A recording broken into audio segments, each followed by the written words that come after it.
Hello friends, कैसे हैं आप सब। आई होप आप सब बहुत अच्छे होंगे।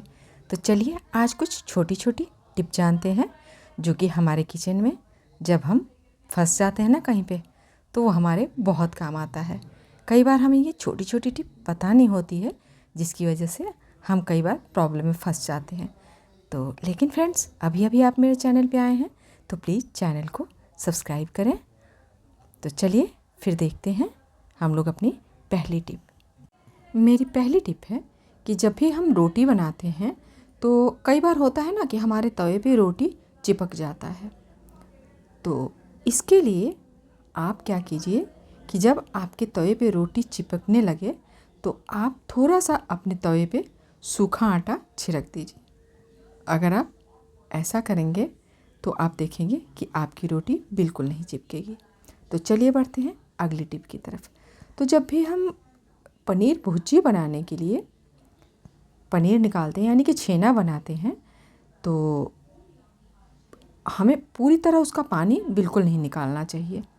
तो जब आप पनीर बना रहे हैं तो पनीर बनाने के बाद में यानी कि छेना बनाने के बाद में आपको करना ये है कि पनीर को जब आप छान रहे हैं यानी कि छेने को जब आप कपड़े में छान रहे हैं या फिर जाली में, जो भी जिस चीज़ में भी आप छानते हैं, तो आप उसको पूरी तरह मत छानिए, क्योंकि हमें पनीर भुर्जी बनाने के लिए उसे ड्राई बिल्कुल नहीं करना है। हल्का सा वो चिपचिपा रहेगा ना, यानी कि हल्का हल्का उसमें पानी रहेगा, तो हमारा पनीर भुर्जी बहुत अच्छा रसीला सा बनता है। जबकि हम पनीर बनाते हैं तो उसका पूरा पानी एकदम अच्छी तरह निकाल देते हैं। तो जब भी भुर्जी बनाएं तो आप उसका पानी बिल्कुल ज़्यादा ना निकालें। तो चलिए बढ़ते हैं अगली टिप की तरफ। तो मेरी अगली टिप है कि जब भी हम कुछ ऐसा पराठा बनाते हैं जो कि बहुत ज़्यादा हमें उसमें फिलिंग डालनी होती है और वो फिलिंग थोड़ी गीली गीली सी होती है, यानी कि ड्राई हो तो उसे भरने में ज़्यादा दिक्कत नहीं होती है, लेकिन जो हल्का सा ज़्यादा हम गीला वाला कोई, जैसे कि मैंने इसमें सेजवान डाला है, तो इसमें मैंने बेसन का सेव डाला है, अगर ऐसी फिलिंग हम कप बना कर डालते हैं तो आप देखते हैं ना कि फिर उसे जब हम बेलने लग जाते हैं तो वो फटने लग जाता है।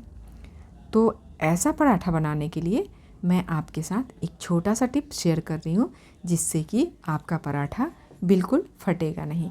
तो उसके लिए क्या कीजिए कि आप पहले एक रोटी बना लीजिए और इसी तरह आप दूसरी रोटी भी बना लीजिए। 2 रोटियां एकदम बराबर बराबर एक साइज का बेल लीजिए।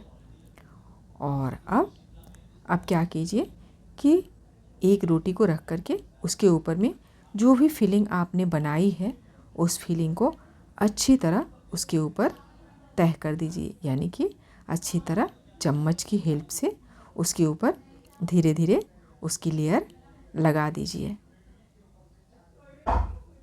तो आप इस तरह अगर लेयर लगा करके पराठा बनाएंगे ना, ऐसे बिछा करके अच्छे से, और अब आप क्या कीजिए, किनारे किनारे पे आपको थोड़ा थोड़ा स्पेस इसमें छोड़ देना है, क्योंकि हमने जो दूसरी रोटी बनाई है उस दूसरी रोटी को इसके ऊपर हमें चिपकाना है। तो इस तरह आप पराठा बनाएंगे ना, इस तरह जो थोड़ा थोड़ा गीला आपके पास मसाला है, तो आप देखेंगे कि आपका मसाला है वो बिल्कुल अच्छी तरह इसमें सेट हो जाता है। आप इस तरह चारों तरफ से अच्छी तरह फैला लीजिए और फैला करके फिलिंग आप इसमें कितना भी डाल लीजिए, आपका पराठा बिल्कुल फटेगा नहीं।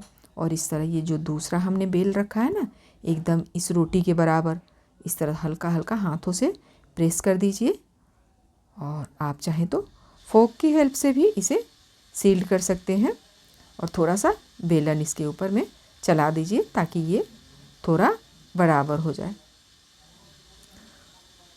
और इस तरह फोक से थोड़ा थोड़ा सील कर दीजिए। और अब आप इस पराठे को बनाइए।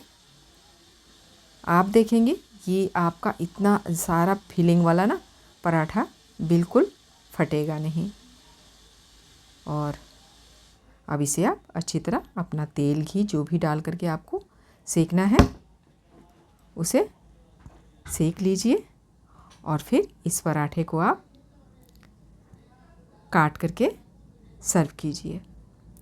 तो आप इस तरह ये वाला पराठा बनाएंगे तो आपका पराठा बिल्कुल कहीं से भी फटेगा नहीं। जबकि आप अगर कप बनाकर बनाते हैं इस तरह पराठा, तो वो पराठा कभी अच्छा हो ही नहीं पाएगा, यानी कि कभी भी बिना फटे बन ही नहीं पाएगा।